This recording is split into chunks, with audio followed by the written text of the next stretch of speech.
Good morning class. Welcome in my another video in your business class.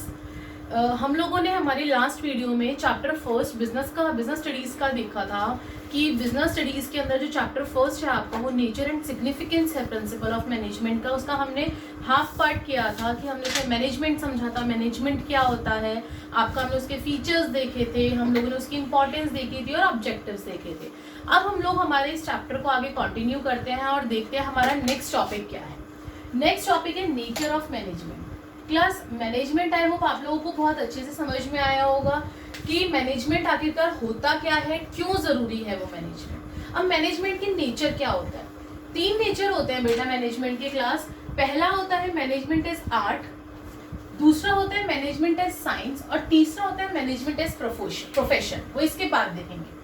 Management as an art के अंदर क्या होता है, सबसे पहले हम लोग आर्ट को डिफाइन करते हैं. आर्ट होती क्या है, ध्यान से सुनिएगा. Art refers to skillful and personal applications. ये आपकी एक स्किलफुल और पर्सनल एप्लीकेशंस है ऑफ एग्जिस्टिंग नॉलेज. जिसको नॉलेज है और स्किलफुल और पर्सनल एप्लीकेशंस है टू अचीव डिजायर्ड रिजल्ट. और उस नॉलेज से हम लोग क्या करते हैं, हमारे रिजल्ट्स जो डिजायर रिजल्ट्स होते हैं उसको अचीव करते हैं. It can be acquired through study और ऑब्जर्वेशन. ये स्टडी और ऑब्जर्वेशन से ही एक्वायर होती है जो हमारी आर्ट होती है. इसके features observation and experience. Features कौन कौन से होते हैं हमारे आर्ट के. सबसे पहला एग्जिस्टेंस ऑफ थ्योरेटिकल नॉलेज. अब आप आर्ट भी तभी कर पाओगे ना जब आपके पास एक थ्योरेटिकल नॉलेज होगी, एक एग्जिस्टेंस, एक मतलब in every art systematic and organised study material should be available. Even art में भी आप लोगों के पास एक ऑर्गेनाइज्ड और सिस्टमेटिक स्टडी मटेरियल होता है जिसके थ्रू आप लोग अपनी थ्योरेटिकल नॉलेज को इंक्रीज करके आर्ट करते हैं. और सेम चीज एज फॉर द यही फीचर हमारा मैनेजमेंट में भी मैच करता है. नेक्स्ट क्या है, personalised application. It means you there in the art there is a personalised concept. Also in the management. अभी मैं आपको समझा कर आई थी पीछे लास्ट वीडियो में कि मैनेजमेंट के अंदर भी पर्सनलाइज्ड कंसेप्ट होता है. Next, based on practice and creativity. अब जितनी आप क्रिएटिविटी अपनी दिखाओगे, जितनी प्रैक्टिस करोगे, उतनी ही आपकी आर्ट अच्छी होती चली जाएगी. सिंस उतनी ही आपकी आर्ट अच्छी होती चली जाएगी. उसी तरीके से मैनेजमेंट के अंदर भी सेम फीचर अप्लाई होता है. तो हम लोग ये कह सकते हैं since all the features of art, ये तीनों जो भी फीचर है आर्ट के प्रेजेंट इन मैनेजमेंट, तीनों मैनेजमेंट के अंदर प्रेजेंट है. So it can be called an art. हम मैनेजमेंट को आर्ट कह सकते हैं. तो पहला नेचर इसका ये था. दूसरा नेचर देखिए. दूसरा नेचर क्या है, मैनेजमेंट एज साइंस. क्या हम मैनेजमेंट को एक साइंस बोल सकते हैं, एक प्योर साइंस बोल सकते हैं, वो देख लेते हैं हम लोग. सबसे पहले साइंस क्या होती है. It is a systematic body of knowledge that is based on general truth. Science एक वो बॉडी ऑफ नॉलेज है, वो सिस्टमेटिक बॉडी ऑफ नॉलेज है जो कि आपके जनरल ट्रूथ के ऊपर बेस्ड है, which can be tested anywhere at any time. जिसको हम कहीं पे भी और कैसे भी टेस्ट करके देख सकते हैं, वो ट्रूथ्स. अब फीचर्स क्या क्या है साइंस के. Systematised body of knowledge. इसके अंदर भी आपको एक प्रॉपर बॉडी ऑफ नॉलेज चाहिए, बेस्ड होते हैं प्रिंसिपल्स और एक्सपेरिमेंट्स पे. और सेम मैनेजमेंट है, मैनेजमेंट भी होता है. तो ये फीचर तो हमारा साइंस का मैनेजमेंट से मैच करता है. ओके, नेक्स्ट देखते हैं. Based on experiments and observations. अब ये बोल रहे हैं कि जो साइंस है वो बेस्ड होता है एक्सपेरिमेंट्स एंड ऑब्जर्वेशंस के ऊपर, जो उसके प्रिंसिपल्स होते हैं. बट क्या मैनेजमेंट में ऐसा होता है? नहीं. मैनेजमेंट में ये चीज पार्शियली होती है. हम लोग पूरी तरीके से नहीं कहते कि मैनेजमेंट में पूरी तरीके से मैनेजमेंट प्रिंसिपल के ऊपर बेस्ड होता है. जो उनके प्रिंसिपल्स है वो एक्सपेरिमेंट्स और ऑब्जर्वेशन के ऊपर बेस्ड होते हैं मैनेजमेंट के. हम पूरी तरीके से नहीं कह सकते. It will be a partially. Next है यूनिवर्सल वैलिडिटी. क्या आप मैनेजमेंट की यूनिवर्सल वैलिडिटी लेते हो? क्या उसकी कोई वैलिडिटी है? नहीं. ये फीचर तो बिल्कुल भी मैच नहीं करता है हमारा मैनेजमेंट से science. So since management are not exist as the principle of pure science, management जो है वो प्रिंसिपल ऑफ प्योर साइंस के जैसा नहीं है. हमने उनके फीचर्स से देखा. So it may be called an inexact science. मतलब वो आपका मैनेजमेंट आपका साइंस नहीं है. आर्ट तो है लेकिन साइंस नहीं है. अब हम लोग हमारा थर्ड नेचर देखते हैं, मैनेजमेंट एज प्रोफेशन.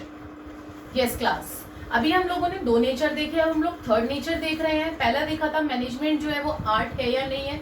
वो आर्ट थी। फिर हमने देखा क्या मैनेजमेंट साइंस है, बट वो एक प्योर साइंस नहीं थी। अब हम लोग देखते हैं क्या मैनेजमेंट प्रोफेशन कहला सकता है, क्या नेचर है मैनेजमेंट का प्रोफेशन वाला। देखिए सबसे पहले हम देखेंगे प्रोफेशन होता क्या है।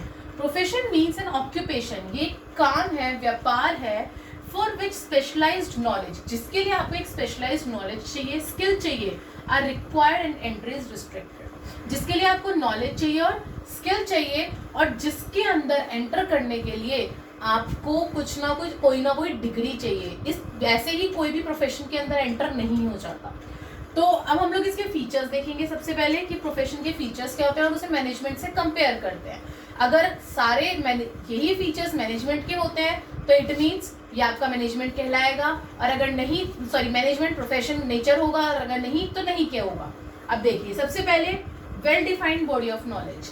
वेल डिफाइंड वही नॉलेज होगी तभी तो आप प्रोफेशन में आगे जा पाओगे, और सेम फॉर मैनेजमेंट। आगे आइए रिस्ट्रिक्टेड एंट्री। अब हम लोगों के पास यहाँ पे प्रोफेशन के अंदर क्लास एक रिस्ट्रिक्टेड एंट्री होती है। क्यों?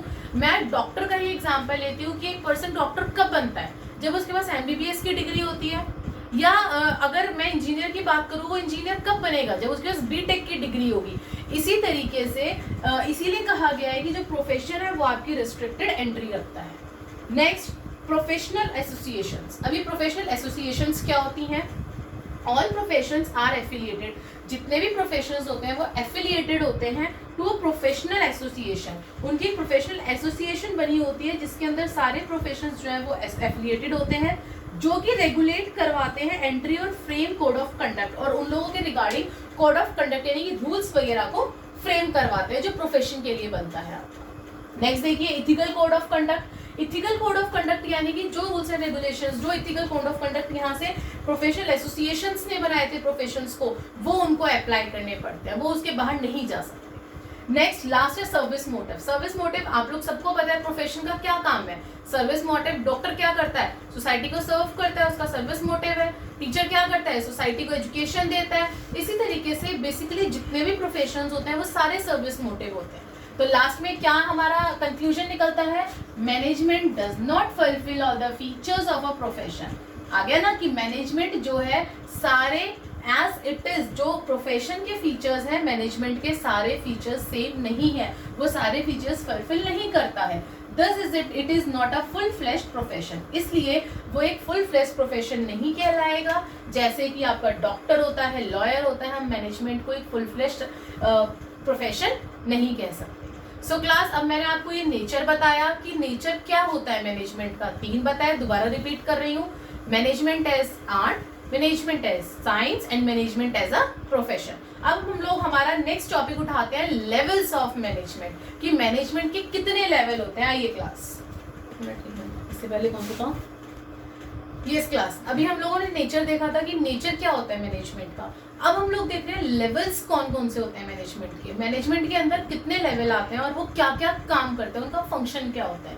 आइए class, level of management it means, इसका मतलब क्या होता है? इट मीन्स डिफरेंट कैटेगरीज, अलग अलग कैटेगरीज में बांटना। किसको? मैनेजर्स को। वो उनका लेवल बांट देते हैं, आपका ये लेवल है, आपका ये लेवल है, आपका ये लेवल है। The lowest to the highest on the basis of their relative responsibility and authority. उनके रिस्पॉन्सिबिलिटी और उनके अथॉरिटी के बेसिस पे उन लोगों को बांट दिया जाता है, हाईएस्ट टू लोएस्ट या lowest to highest, lowest to highest rank दी जाती है। ओके अब देखिए कैसे बांट दिया जाता है। मैंने एक डायग्राम फ्रेम करा है। डायग्राम में सबसे पहले सबसे ऊपर टॉप लेवल होता है, उसके बाद नीचे मिडिल लेवल होता है, उसके बाद आपका लोअर लेवल आता है। ठीक है, ये 3 लेवल होते हैं आपके, एक होता है टॉप लेवल, एक होता है मिडिल लेवल और एक होता है लोअर लेवल। अभी जो तीनों लेवल होते हैं, इन तीनों का काम क्या होता है? देखो एक एक तो मैंने इसमें समझाया है, बाकी मैं फंक्शंस यहाँ समझाऊंगी आपको। जो टॉप लेवल होता है ये फ्रेम करता है किसको? प्लान्स एंड पॉलिसीज को। अब कोई भी मैं एग्जांपल लूं कि आपके घर का एग्जांपल लेती हूँ, आपके घर में कौन सारी चीजों को फ्रेम करता है? जो घर में सबसे बड़ा होता है, कौन सारी चीजें डिसाइड करता है? उसी तरीके से ये टॉप लेवल होता है, जो कंपनी में टॉप लेवल पे होते हैं। साथ ही साथ में समझा देती हूँ, टॉप लेवल पे कौन आता है? चेयरमैन, CEO, और जो CEO के लेवल के लोग होते हैं, वो जो मतलब मालिक होते हैं, वो आते हैं। और उनके फंक्शंस क्या होते हैं? एक तो मैंने बताया, वो फ्रेम करते हैं अपनी कंपनी के लिए प्लान्स एंड पॉलिसीज को। डिटरमाइनिंग ऑब्जेक्टिव, वो डिसाइड करते हैं कि हमारी कंपनी का ऑब्जेक्टिव क्या है।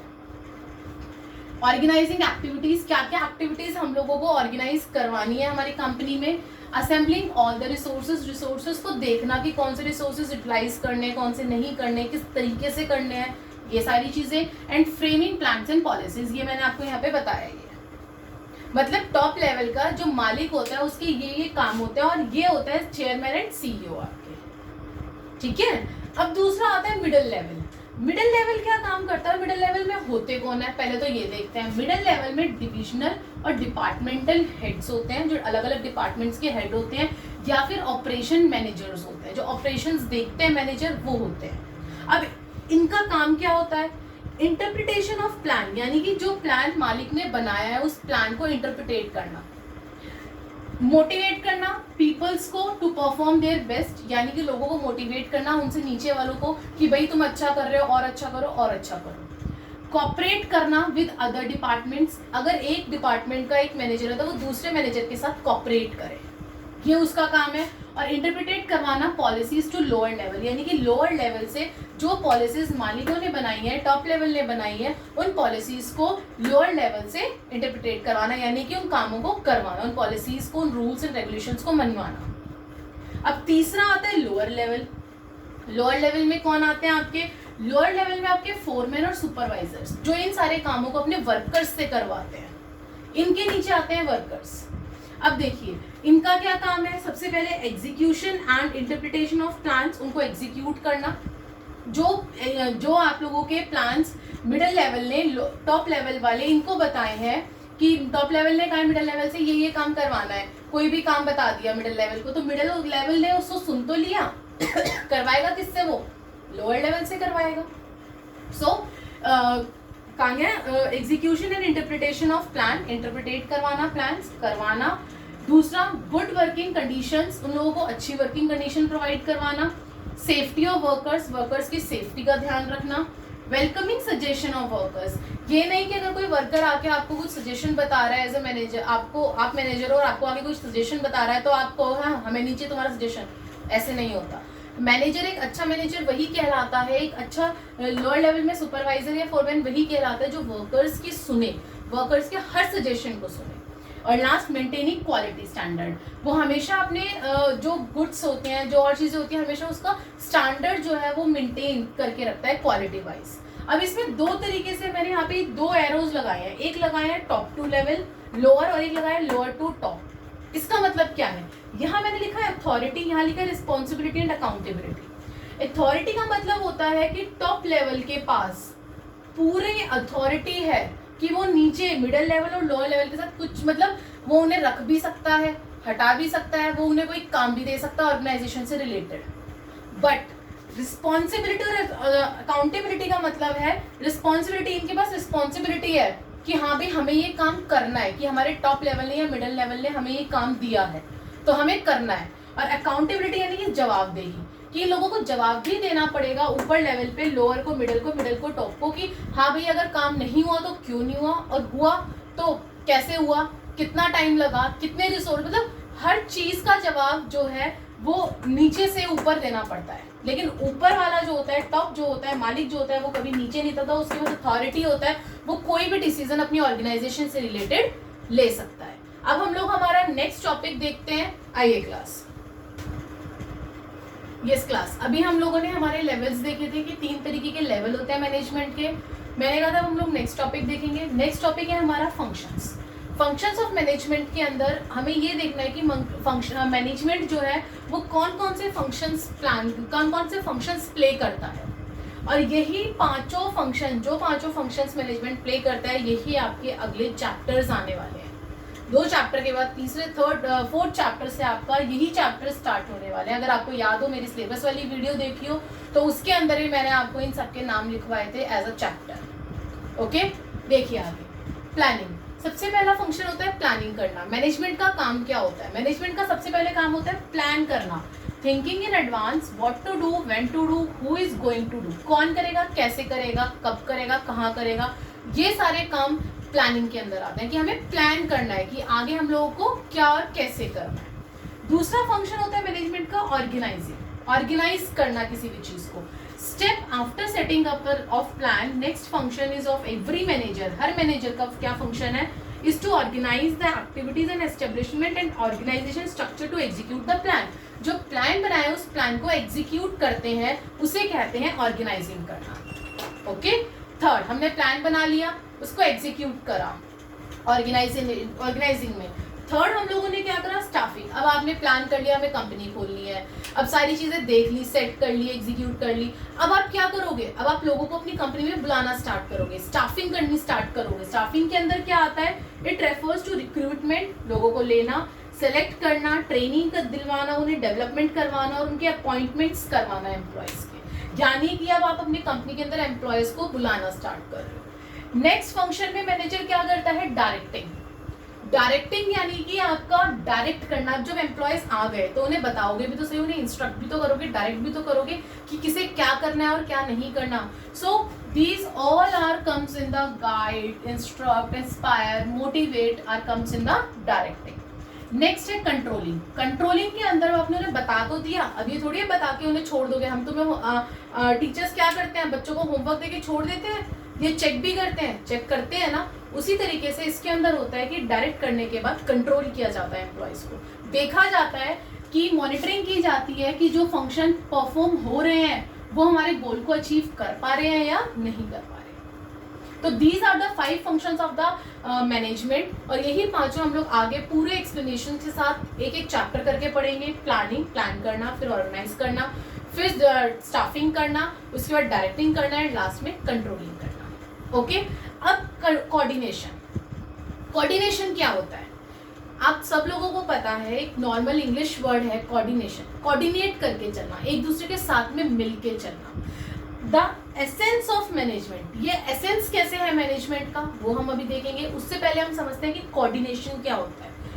इट इज अ फोर्स, ये एक फोर्स है which synchronises all the function of management, जो सारे फंक्शंस को साथ लेके चलता है, and activities of different department. Coordination का मतलब होता है कि जब हमारे सारे फंक्शंस एक साथ मिलके चले, सारी एक्टिविटीज एक साथ मिलके चले, ताकि हम लोग हमारे गोल को इजीली अचीव कर सकें. It brings unity of action, इससे यूनिटी आती है हमारे काम में. It integrates different activities of organisation and lack of coordination, अगर कोऑर्डिनेशन की कमी होगी, इट रिजल्ट्स इन ओवरलैपिंग. जैसे मैंने आप लोगों को एक एग्जांपल दिया था कि अगर मान लो टॉप लेवल ने या मिडिल लेवल ने बोला कि मुझे 50 प्रोडक्ट्स का प्रोडक्शन चाहिए और आ गया 100 का, क्या हुआ, ये ओवरलैपिंग हुई ना कोऑर्डिनेशन ना होने की वजह से. तो वही चीज यहाँ पे बोल रहे हैं कि अगर कोऑर्डिनेशन नहीं होगा डिपार्टमेंट्स के बीच में तो ओवरलैपिंग, डुप्लीकेशन, डिलेज, ये सारी चीजें आ सकती है. अब हम लोग ये देखते हैं कि जो कोऑर्डिनेशन है वो एसेंस ऑफ मैनेजमेंट कैसे है, कुछ पॉइंट्स के थ्रू हम लोग समझते हैं. आइए क्लास देखते हैं नेक्स्ट टॉपिक. यस क्लास, अभी हम लोगों ने हमारे फंक्शंस देखे कि फंक्शंस कौन कौन से होते हैं जिन्हें हमें अभी आगे आने वाले चैप्टर्स में बहुत अच्छे से क्लियरली पढ़ना है अलग अलग. अब हम लोग बात कर रहे थे कोऑर्डिनेशन की. मैंने आपको कोऑर्डिनेशन समझाया था, कोऑर्डिनेशन कितना जरूरी है. अब कोऑर्डिनेशन एसेंस कैसे है मैनेजमेंट का, कैसे वो मैनेजमेंट का एसेंस बन रहा है वो देखते हैं. देखिए, coordination is considered as the essence of management because of following reasons. अब वो रीजंस कौन कौन से हैं देखते हैं. पहला, it is needed to perform all the function of management. Yes, coordination हर फंक्शन ऑफ मैनेजमेंट में जरूरी है, बिना कोऑर्डिनेशन के हम लोग कुछ नहीं कर सकते. Coordination is required at all levels. Coordination level management के हर लेवल पे चाहिए हम लोगों को, तभी हमारा काम स्मूथली चलेगा. It is the most important function of the management. Coordination के बिना कुछ भी करना मैनेजमेंट में सही नहीं है, हम गोल अचीव नहीं कर पाएंगे अगर कोऑर्डिनेशन अच्छा नहीं होगा तो. इट इंटीग्रेट्स ग्रुप एफर्ट्स, इसके अंदर ग्रुप एफर्ट्स होते हैं. It is never established by itself. Coordination कभी भी अपने आप नहीं बनता है. Rather it is a conscious efforts on the part of every manager. Her manager को कोऑर्डिनेशन एक दूसरे के साथ बना के चलना पड़ता है. कोऑर्डिनेशन अपने आप नहीं बन जाता है, कोऑर्डिनेशन बनाने से बनता है, हर मैनेजर के एफर्ट से बनता है कोऑर्डिनेशन. समझ में आया कोऑर्डिनेशन कैसे एसेंस ऑफ मैनेजमेंट है इन 4-5 पॉइंट्स. अब हम लोग फीचर्स पढ़ते हैं कोऑर्डिनेशन के. कोऑर्डिनेशन देखा, कोऑर्डिनेशन एसेंस कैसे है मैनेजमेंट का वो देखा. अब हम लोग देखते हैं फीचर्स क्या है कोऑर्डिनेशन के. सबसे पहला, it ensures unity of effort. इसके अंदर यूनिटी आ जाती है. अगर सब लोग कोऑर्डिनेशन करके चलेंगे तो ऑब्वियसली बात है यूनिटी आएगी. It is a continuous process. Her level पे, हर फंक्शन में ये चाहिए, हर लेवल पे चाहिए, तो it is a continuous function process. It is pervasive function, हर जगह चाहिए, यूनिवर्सल होता है, so it is pervasive. Coordination is a responsibility of all manager. Coordination जो है वो रिस्पॉन्सिबिलिटी है हर मैनेजर की। ये नहीं है कि एक कोऑर्डिनेट करने की कोशिश कर रहा है, दूसरे के अंदर इतना ईगो है कि वो बात ही नहीं कर रहा, ऐसा नहीं हो। कोऑर्डिनेशन होना हर मैनेजर की साइड से एफर्ट्स पड़ने जरूरी है, तभी कोऑर्डिनेशन सक्सेसफुल होगा। अब इंपॉर्टेंस ऑफ कोऑर्डिनेशन। कोऑर्डिनेशन की जरूरत क्या है, कैसे है, कहाँ जरूरत है कोऑर्डिनेशन की। सबसे पहले size of organisation. Coordination size of organisation पे डिपेंड करता है कि जितना बड़ा ऑर्गेनाइजेशन होगी उतनी ज्यादा कोऑर्डिनेशन जरूरी है, जितनी छोटी ऑर्गेनाइजेशन है उतनी कम और कोऑर्डिनेशन, बट कोऑर्डिनेशन होना जरूरी है। Functional differentiation. अब डिफरेंट फंक्शंस के फंक्शनल डिपार्टमेंट्स के मैनेजर्स होते हैं, उन सबको अपने आपस में बीच में डिफरेंस खत्म करने के लिए कोऑर्डिनेशन लाना जरूरी है, अदरवाइज उनके बीच में डिफरेंस आने की वजह से नुकसान ऑर्गेनाइजेशन का होता है। स्पेशलाइजेशन। स्पेशलाइजेशन के अंदर वो क्या लिख रहा है, देखिए, coordinate the activities of all specialist. जो सारे स्पेशलिस्ट हैं उनके एक्टिविटीज के जो कोऑर्डिनेट हैं इन अ कॉमन डायरेक्शन, वो एक ही डायरेक्शन में है, get maximum benefit of the specialist. और उससे किसको बेनिफिट होता है, स्पेशलिस्ट को बेनिफिट होता है। इट मीन्स, मेरा कहने का ओवरऑल ये मतलब है कि कोऑर्डिनेशन अगर अच्छा होगा तो आपकी कंपनी को मैक्सिमम प्रॉफिट होगा, आपकी कंपनी जल्दी से जल्दी इफेक्टिवली एंड एफिशिएंटली अपना गोल अचीव कर पाएगी, उसको दिक्कत नहीं होगी। अब एक लास्ट हम लोग टॉपिक ले रहे हैं, हमारा डिफरेंस देख रहे हैं कोऑर्डिनेशन और कोऑपरेशन के बीच में, फिर आप लोगों का ये चैप्टर यहाँ पे खत्म हो जाएगा। आइए क्लास नेक्स्ट टॉपिक देखते हैं। यस क्लास, अभी हम लोगों ने हमारा कोऑर्डिनेशन देखा पूरा अच्छे से कि कोऑर्डिनेशन होता क्या है, वो एसेंस कैसे है, उसके फीचर्स क्या है और उसकी इंपॉर्टेंस क्या है। अब हमारा इस चैप्टर का लास्ट टॉपिक हम लोग उठा रहे हैं जो कि है difference between coordination and cooperation. अब कोऑर्डिनेशन और कोऑपरेशन दो वर्ड सुने होंगे आप लोगों ने, दोनों एक जैसे लगते हैं, बट ये होते क्या है, इनके अंदर जो डिफरेंस है वो डिफरेंस क्या है, हम लोग वो देखेंगे। देखिए क्लास, मीनिंग। सबसे पहले इन दोनों का मीनिंग देखेंगे। कोऑर्डिनेशन का मीनिंग होता है it's bring together the activities of an organisation. Organisation के अंदर सारी एक्टिविटीज को एक साथ लेके चलना। कोऑपरेशन का मतलब होता है voluntary efforts of individual to work together. ये वॉलंटरी एक इंडिविजुअल एफर्ट्स डालता है किसी के साथ काम करने के लिए। इसके अंदर ऑर्गेनाइजेशन होता है, इसके अंदर इंडिविजुअल एफर्ट्स डालता है। नेचर क्या होता है, it's deliberate action of manager. ये कौन एक्शन प्ले करता है, मैनेजर करता है, और इसमें कौन करता है, एम्प्लॉय करता है। इसमें एफर्ट कौन करता है, एम्प्लॉय करता है, और इसमें मैनेजर करता है। कोऑर्डिनेशन में मैनेजर करता है, कोऑपरेशन में एम्प्लॉय करता है। थर्ड है relation. Relation it's achieve through both formal and informal relation. Coordination आपका फॉर्मल और इनफॉर्मल दोनों में होता है, बट कोऑपरेशन सिर्फ इनफॉर्मल रिलेशंस में होता है। कोऑपरेशन में, फॉर्मल रिलेशंस में कोऑपरेशन नहीं होता है, वो सिर्फ आपका इसमें कोऑर्डिनेशन में होता है। ओके। फोर्थ है रिक्वायरमेंट। अब रिक्वायरमेंट क्या है, essential for achievement of organisational goal. जहाँ पे ग्रुप होता है पीपल का, जब ग्रुप एक साथ काम करता है ऑर्गेनाइजेशन में, वहाँ कोऑर्डिनेशन की जरूरत होती है। और कोऑपरेशन की कहाँ होती है, when people desire to work together. जहाँ पे इंडिविजुअल चाहता है कि मैं उसके साथ काम करूँ। समझ में आ रहा है। नेक्स्ट है स्कोप। स्कोप क्या है इसका वाइडर, कोऑपरेशन का वाइडर स्कोप है, और कोऑर्डिनेशन का वाइडर स्कोप है, और कोऑपरेशन का नैरो स्कोप है। क्यों, क्योंकि ये आपका एक छोटे उस पे होता है लेवल पे, और ये पूरे बड़े ऑर्गेनाइजेशनल लेवल पे होता है, और ये आपका एक इंडिविजुअल लेवल पे होता है। समझ में आया, एक बार और रिपीट कर देती हूँ। कोऑर्डिनेशन का meaning working together, individual. Cooperation में नेचर, कोऑर्डिनेशन का मैनेजर, कोऑपरेशन में एम्प्लॉयज। रिलेशन क्या होता है, कोऑर्डिनेशन बोथ फॉर्मल और इनफॉर्मल में होता है, कोऑपरेशन सिर्फ इनफॉर्मल में होता है। जरूरत कहाँ होती है, कोऑर्डिनेशन की जरूरत होती है जहाँ में ऑर्गेनाइजेशनल गोल कंप्लीट करना होता है, जहाँ पे ग्रुप काम करता है पीपल का। और कोऑपरेशन की जरूरत कहाँ होती है, जहाँ पे जब पीपल डिजायर करता है कि हाँ पे मुझे काम करना है। लास्ट स्कोप, कोऑर्डिनेशन का स्कोप है वाइडर, और कोऑपरेशन का है नैरो। आई होप क्लास आपको ये चैप्टर बहुत अच्छे से क्लियर हुआ होगा। मैंने इससे पहले वाले वीडियो में इस चैप्टर को आधा एक्सप्लेन करा है, आधा मैंने इस वीडियो में करा है। अगर समझ में नहीं आ रहा है तो please right in the comment box कि मैम हमें ये चीज समझ नहीं आई है, ताकि मैं उसको और अच्छे से आपको क्लैरिफाई करके समझा सकूं। एंड सब्सक्राइब करना मत भूलिएगा क्लास, ताकि मेरी आगे की जो अपलोड वीडियोस है वो आप तक इजीली पहुंच जाए। Thank you.